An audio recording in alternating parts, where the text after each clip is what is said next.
Welcome to Mithila slash life and আজকে আমরা যাচ্ছিলাম গার্লস ডে আউটে। তো বেশ কিছুদিন ধরে আমরা প্ল্যান করে রেখেছিলাম সবাই একসাথে বের হব। আর সবাই কিন্তু আমরা একই রকম টি শার্ট কিনেছি যার জন্য। তো আমি সকাল সকাল একদম রেডি হয়ে এসে পড়েছি। তো যেমনটা প্ল্যান ছিল আমাদের, আমরা প্ল্যান করে রেখেছিলাম ফার্স্টে আমরা সকালের ব্রেকফাস্টটা সিক্রেট রেসিপিতে করব।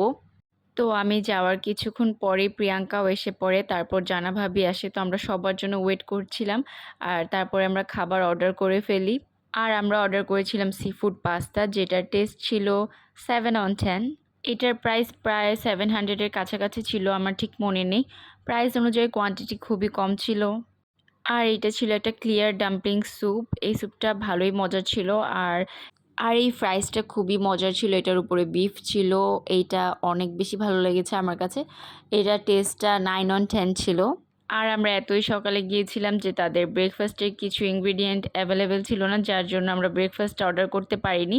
মানে ইংলিশ ব্রেকফাস্ট অর্ডার করতে চেয়েছিলাম, তো সেটা করতে পারিনি। আর তারপর আমরা ড্রিঙ্কস অর্ডার করি, আর ড্রিঙ্কসে ছিল মিল্কশেক। তো আমরা তাদের এক্সপ্রেসো মিল্কশেকটা অর্ডার করেছিলাম। আর এইটা পিকচারের সাথে কোনো মিল নেই, আপনারা খেয়াল করে মাঝের পিকচারটা দেখুন আর আমাদের যেটা সার্ভ করা হয়েছে সেটা দেখুন। এই জিনিসটা নিয়ে সবাই খুবই ডিসঅ্যাপয়েন্টেড ছিলাম। আর আমরা যখন কমপ্লেন করি তখন তারা বলে এটা নাকি এরকমই হয়। তো যাই হোক, তারপরে আমরা চলে গিয়েছিলাম ওয়াটার পোলোতে। কারণ আমাদের এইটাই প্ল্যান ছিল, ফার্স্টে আমরা ব্রেকফাস্ট করব আর তারপরে আমরা সুইমিং করব। তো সকাল সকাল চলে গিয়েছিলাম, আর পুলে কেউ ছিল না। তো ফার্স্টেই আমি পুলে নেমেছিলাম, পুরো পুলে আমি একাই ছিলাম, তারপরে ওরাও নেমে যায়। আর সবাই এত মজা করেছি জাস্ট বলার বাইরে।